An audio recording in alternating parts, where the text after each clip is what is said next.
On today's show, I have to tell you about one of the most incredible sporting experiences of my life. Clipper fans, our lives have officially changed.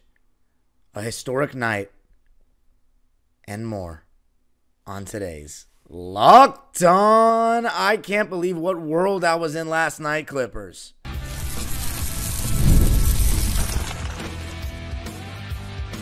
You are Locked On Clippers, your daily Los Angeles Clippers podcast, part of the Locked On Podcast Network, your team every day.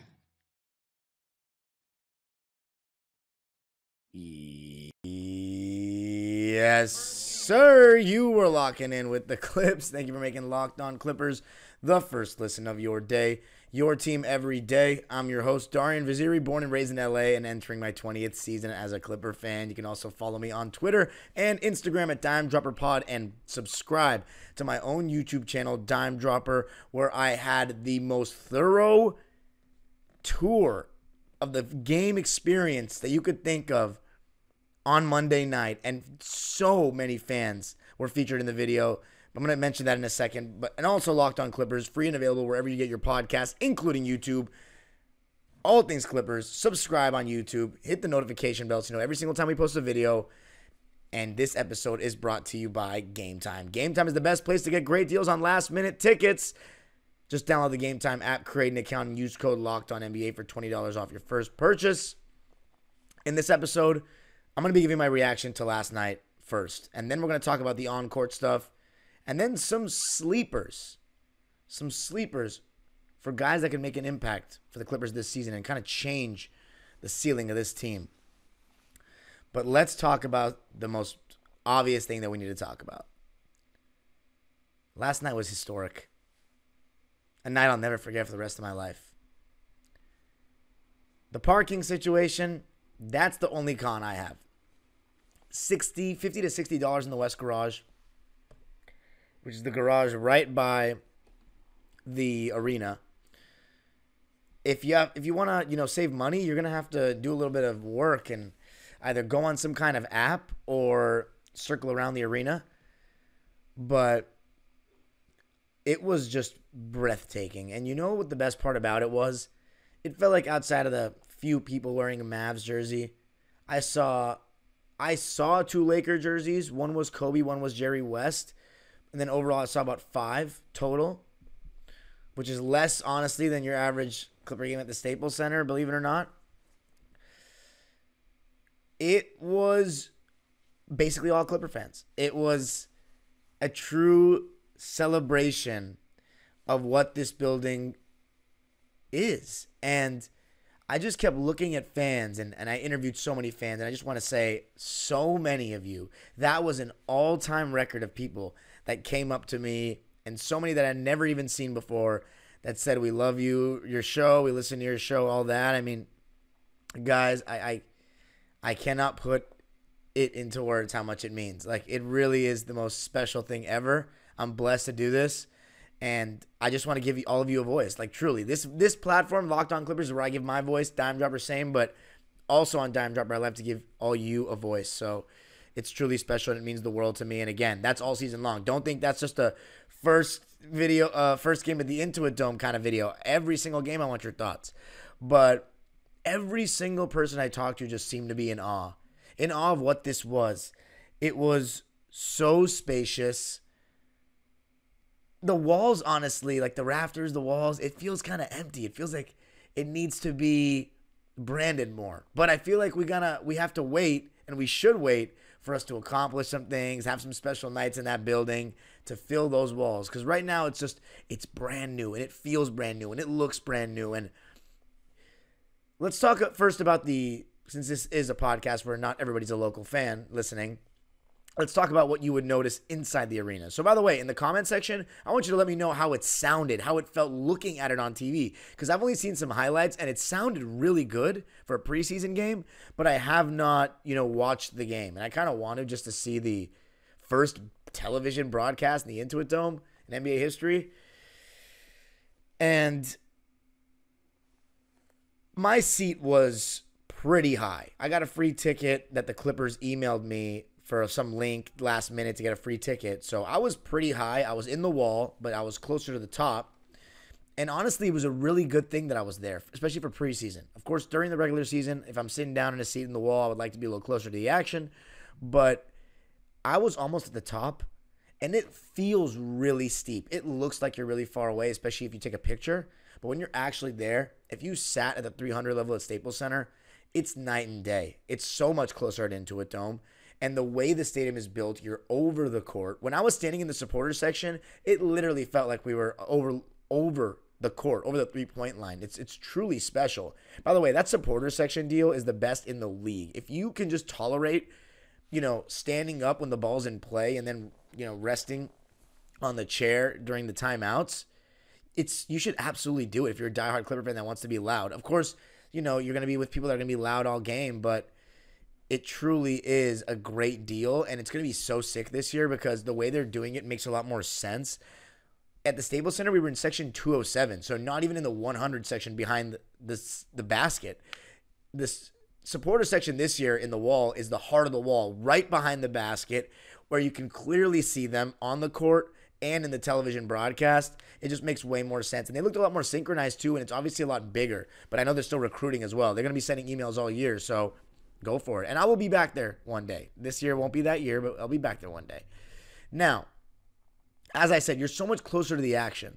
So everything you could see just feels closer. I talked to the Clipcast guys, Henry Dittman and Chris Wilde, and they were saying, and I agree with them, that it felt like the top row was around suite level, like the third tier suites at Staples Center. So no bad seat in the house, and which is amazing to say. And as somebody who has sat at the top row of Staples Center multiple times, section 318 and others in the 300 section, it's pretty high, but I could tolerate it. So Intuit Dome, no big deal at all. As far as the noise, you could feel it. I mean, when James Harden got that steal right after he turned the ball over, I think it was, or someone turned the ball over, I think it was him, but he got a steal right away. The crowd, and I wasn't even in my seat. I was walking around the concessions. There was a loud roar. And that's at the 75% capacity type of thing. If that stadium is filled with how close everybody is to each other, and there's no, it really feels like one unified arena in terms of where you're sitting. It does not feel like two separate arenas like Staples Center's lower bowl and upper level separated by 3 suite levels. It is one arena together in unison and noise. The wall is unreal looking. Really reminds me of that Tottenham Hotspur stadium I went to a couple weeks back in London. But that noise is going to be so great. I mean, I can't wait for opening night now just to hear it. I hope it came through on TV. It sounded pretty good on TV. And then as far as the contactless stuff, like the facial recognition, that actually worked amazing. At first, I was annoyed that you had to download an app to go to a sporting event, but it's pretty worth it. You put your payment info in, you literally just show your face to the little thing, the little screen. It scans you. It said, "Hello, dime dropper." It was so funny. Walk in, get my stuff, walk out. No lines, no cashiers in the whole place. I mean, it feels like I'm at an amusement park for the Clippers. It's going to change our lives, and it's going to be the side of our first banner. I already know. And if you want to see what I'm talking about, just go to my channel. But coming up, let's talk about what we saw on the basketball court last night. The amazing hands of so many Clipper players that really make me think defensively. We've seen it so far, but the potential is really high there. Going to be talking about our defensive potential coming up.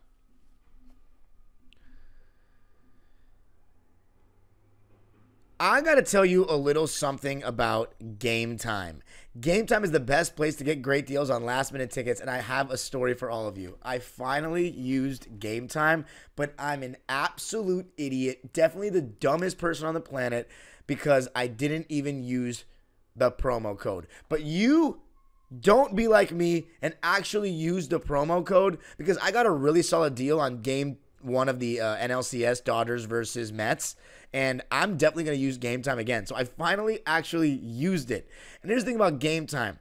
they'll give you the lowest price guarantee, or they'll credit you 110% of the difference. And Game Time has a new feature called Game Time Picks that makes getting tickets to see your favorite teams play live even easier. Game Time Picks filters out the fluff to show you only incredible deals on great seats, so you don't have to waste time searching through thousands of tickets. Take the guesswork out of buying tickets with Game Time Picks. Download the Game Time app, create an account, and use code LOCKEDONNBA for $20 off your first purchase. Terms apply. Again, create an account and redeem code LOCKEDONNBA for $20 off. Download Game Time today. What time is it? Game time.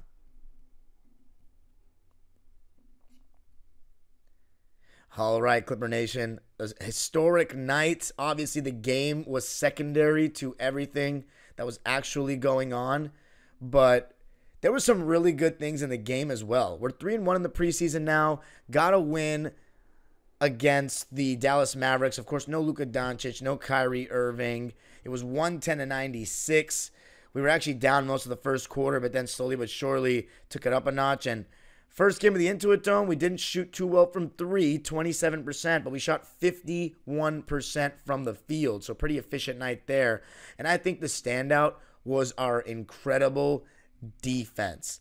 The Dallas Mavericks turned the ball over 29 times. 29 times. That's like a 60s number. And the reason why I say that is because there were so many possessions back then, and it didn't actually calculate turnovers as a stat. So you would have teams, if you actually calculated them, and some newspaper articles detail it, like 20-plus turnovers in a game, but it wasn't an official stat that was kept by the league. So a lot of games, they'll have 20-plus turnovers. 29 in the last 30 years of basketball, maybe even 40 years, that is not normal. And, of course, it's preseason, and it was a sloppy game. Both teams were taking risks, trying to get up and down, really trying to get back into shape. But a lot of it was the activity from our Clippers. And if there's nothing new to really tell you about this team that I haven't seen in the preseason already. Our offense is going to be not great. It's going to be very reliant, without Kawhi, of course, reliant on Kevin Porter Jr. and James Harden massively. But defensively, that might be our best trigger for offense, is with what we can do on that end of the floor. We were zipping around the court last night, rotating. The hands were so active. Chris Dunn, Nico Batum, Kai Jones, Amir Coffey, even James Harden. You always know he's good for a couple of steals. I don't know if I mentioned KPJ, but his defense has been very solid too. It was insane. The activity from our guys.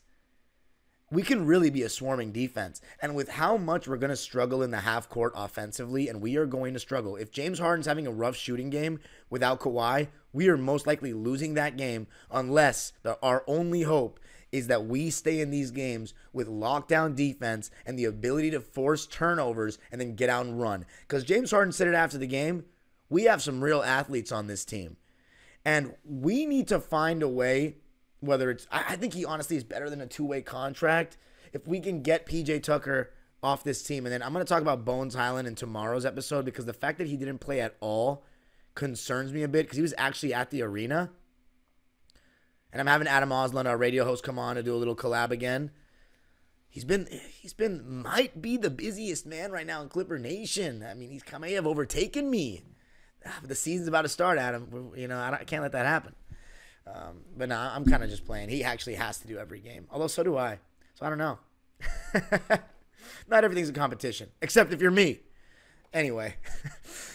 We're going to have a little crossover again. And Bones Highland, we're going to talk about that. At least I haven't told him that yet. But Adam, we're talking about it because it's something to talk about. But we're going to be relying on Kevin Porter and James Harden to do a lot. Defensively is where we got to make our mark and force turnovers and get out and run. Kai Jones needs to be on this team. He is an energizer bunny. And let me tell you, from the sound of that Intuit Dome crowd when Derrick Jones Jr., KPJ, Kai Jones got out on the fast break for those dunks, we need some of that. You know what I was just thinking was, imagine if Blake and DJ played in this arena. I mean, they would have set the roof on fire. But Kai Jones, Sky Jones. He continues to impress. His activity, there was one play where he was defending a pick and roll and he swatted the ball off the backboard. We're now on a fast break and he finishes it with a lob. I mean, this guy was running the floor hard. Even my friend who was he's a Knicks fan from New York originally, but he's a Clippers sympathizer. Now it's a secondary team if he had to choose because he's lived here since he was 8 years old. He was, obviously he's not watching Clipper preseason. He was really impressed with Kai Jones. He's like, damn, like he's so active. And he really is.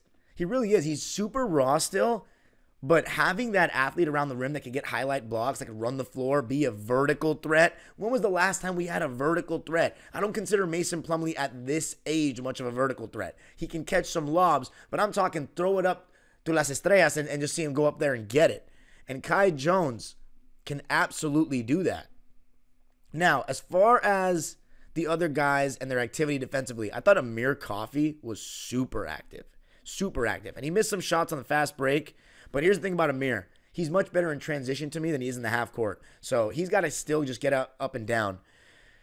Let's see. He only had one block, but he felt like he was so active. Just a great usage of hands. Zubats had 4 steals. James Harden had 3 steals. Terrence Mann had 1. Norm had 1. Nico had 2 steals and 2 blocks. Sky Jones had 2 steals and 2 blocks. Chris Dunn had 2 steals and a block. And KPJ had 3 steals. I've been very impressed with KPJ's defense so far in the preseason. He's worked pretty hard. He's had active hands, showing his length. Chris Dunn, I've already talked about how good he's going to be defensively. My concern with Chris Dunn is his offense. Doesn't seem to have any confidence shooting the ball. He did hit a mid-range in this game, but that's still something that he's going to have to work the kinks out of. Because, look, he shot the ball well from 3 last year, about 37%. So he needs to let it fly. I mean, he's clearly not the best jump shooter, but he can also hit the mid-range. He's just got to look at the basket more, I think. Norman Powell, he's been pretty awesome in preseason so far.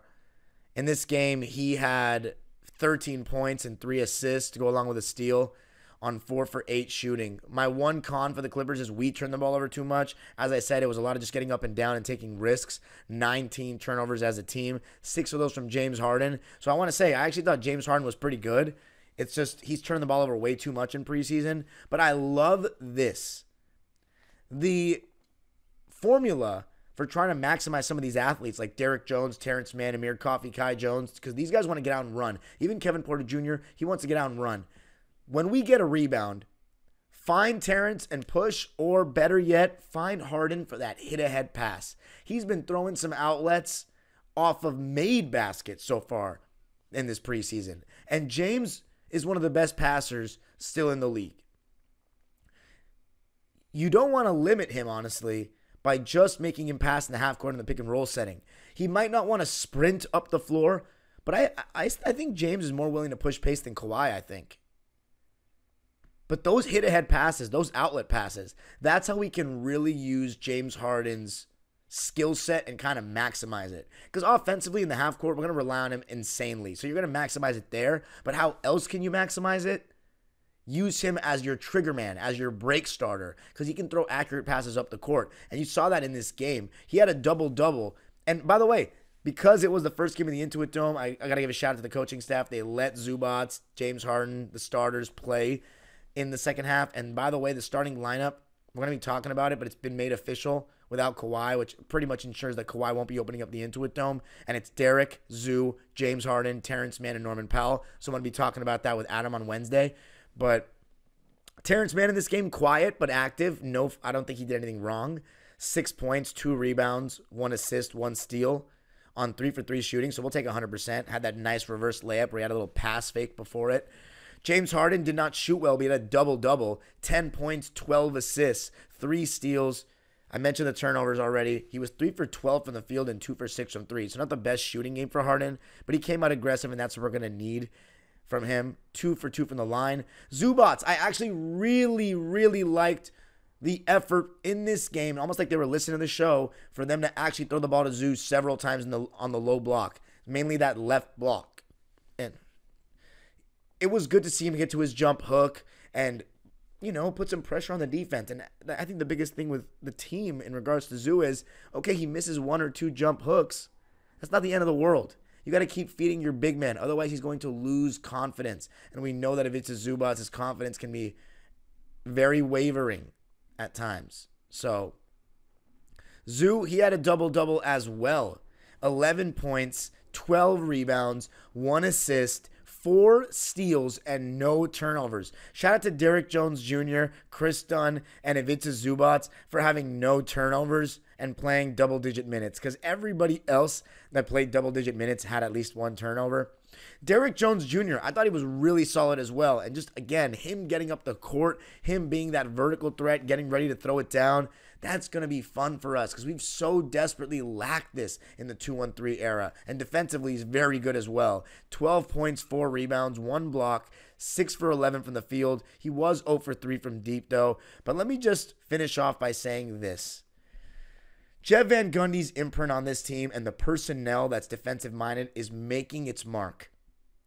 Can we be a top 5 defense? Because if we can and we force turnovers, then our offensive struggles will be reduced, will be mitigated, and we will be a better team than people think and also be able to survive in games even without Kawhi. And that's even if James Harden's not having the best shooting game. But coming up, 2 sleepers that I didn't quite account for when I was looking at our rotation a couple weeks ago that might just be a difference this season in getting us a play-in or playoff spot. Going to be talking about them coming up.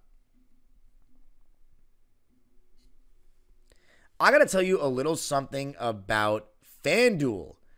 Hey, NFL fans, you can start the season with a big return on FanDuel, America's #1 sports book.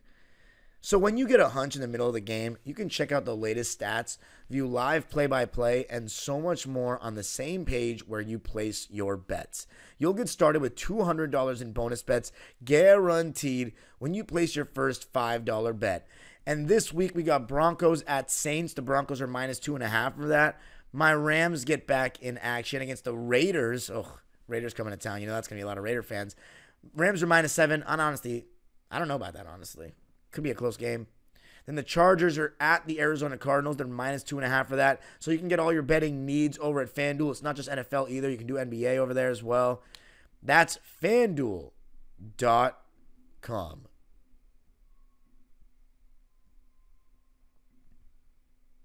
All right, Clipper Nation. What a night. And I want to talk about 2 guys that I didn't think would be as big a difference makers as maybe I thought a couple weeks ago. Let's talk about KPJ. I honestly don't think I may have to take what I just said back in his case, because I did always say if Kawhi Leonard is going to be out, then KPJ will definitely be used. My whole thing was when everyone's healthy, is KPJ the odd man out, or is it Amir Coffey, or is it Chris Dunn? We've run a lot through KPJ so far in this preseason, and this is the read on him. It's no different than what I thought. He's an absolute bucket. He's got a good handle. He's shifty. He's a major ball pounder, and it's going to be stagnant when he has the ball. That doesn't mean he can't pass, though. People get confused when I say that. When I mean a ball pounder and it gets stagnant, that doesn't mean they never move the ball. That means they usually want to dribble before they do something, which can often stagnate the offense. You don't see them moving it quick very often. And KPJ, he was trying to do his dance last night. And you know what? It was fun, and we're going to need that. We're going to need that, which is kind of unfortunate that we're going to need that much of an offensive push because of the Kawhi absence. But, hey, it is what it is at this point. Again, I talked to fans last night, and there are some people that are really torn on KPJ. So for anybody that's saying don't mention his past and what he's done off the court, like, you're not the only person in this fan base. Like, there are people that don't care, and there are very many people that care. There are women in this fan base that care. So I'm not going to not mention it. It's a weird feeling. It's a weird feeling. But let's just say that we need him right now. And here's the thing. I just feel bad for Bones in a way, because I feel like this was going to be his role, and so many fans wanted him to have this role. But I'm afraid Bones Highland might be in danger of, like, not being in the league much longer if he doesn't find a spot. because he's been somewhat of a malcontent, it feels like, in both places. I mean, I forget who it was. I don't know if it was Law or someone that came on the show and said Bones was not happy with his role, but we could kind of see that. But like, was he unhappy enough to kind of disrupt the good vibes that were happening last year and behind the scenes? I don't know. But Kevin Porter, he's very talented. And from the looks of things, Kawhi Leonard's not going to be playing for a little bit again. Bones Highland is not going to be involved. So we're going to see a lot of KPJ. So by definition and by necessity, he's going to be very important. And I kind of slept on him in that regard. Not really. But the person I really slept on, though, and I got to give some people credit in the comment section, Kai Jones. I did not think he was actually this good. He's just, I did say he was just an athlete. That's all I've seen.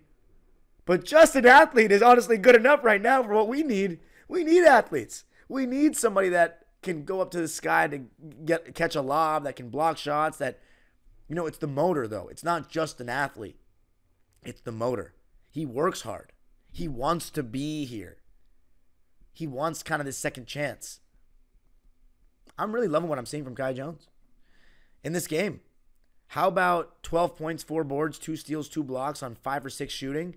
Kevin Porter, he was our leading scorer. 18 points, 5 rebounds, 6 assists. So there you go. As I said, just because I say the offense is going to be very stagnant with him on the ball does not mean he's not going to pass. But KPJ and Harden, it's going to be some rough moments when they're not scoring offensively. When I say rough, I mean for people like me that love ball movement and can't stand stagnant ball pounding, it's going to be rough. It's going to be really rough. But, hopefully we don't have too many of those games for our own sake. KPJ, 18 points, 5 boards, 6 assists, 3 steals. Again, I've been really impressed with his defense so far. He's been working out there. And again, defense is 80% effort to me. You don't have to listen to me either. That Willis Reed said that. 8 for 15 from the field for KPJ. He was our leading shot taker. He was our leading shot maker as well. 1 for 3 from deep. 1 for 1 from the line in 19 minutes. Got some minutes from, by the way, Nico. 0 points, 3 rebounds, 3 assists, 2 steals, 2 blocks, 0 for 1. It's amazing what Nico can do without scoring in a game. Like, if anybody young hoopers wants to see how you affect a game without scoring, go watch Nicholas Batum play basketball. But here's the thing. He's like 6'9" with really, really long arms, so it's a little bit easier. But still, conceptually, he does so many good things. I mean, he has always a sharp understanding of whatever the scheme is that his team is running. Always. He's a high IQ player. He uses his hands very well. It's not just the long arms, but he has active hands. Shout out to my co-coach, Will Johnson, my good friend at the club level. Coach together. He always tells our kids, high hands, active hands. So many times our players will have their hands down. I got to remind them, man, you can just get a steal having your hands out. If you're not looking and you have your hands up and someone makes a pass in your direction, you can get your hands on something. And I thought our team did an amazing job of that in this game. And Nico Batum is an amazing example of that. So I was loving. He's just still so good. He still has such great recoveries when he's guarding on the ball because of his length and size and his athleticism, which is still there to a large degree. Obviously, not like the Portland days, but compared to your average 35-year-old in the league, I mean, come on.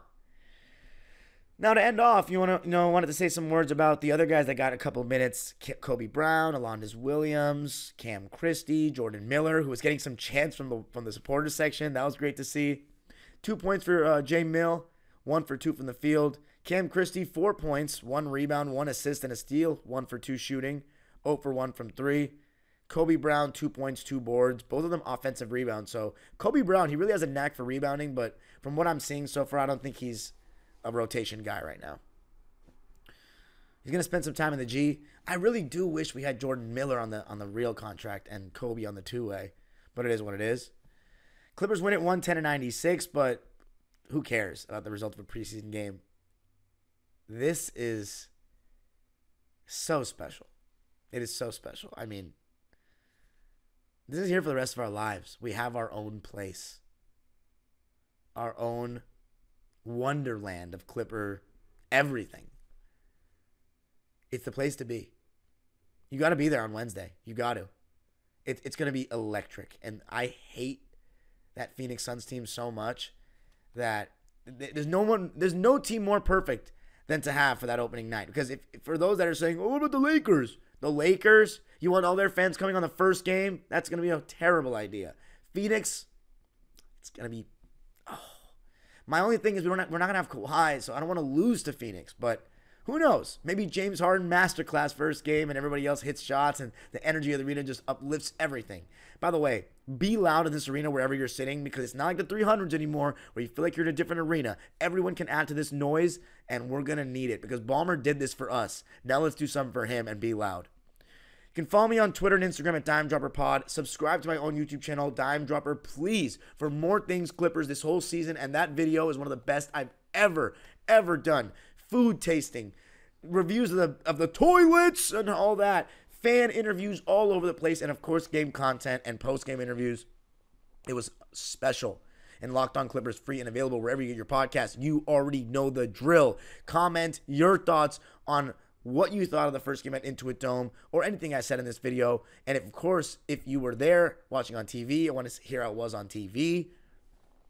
But, man, I love all of you. This is the best fan base.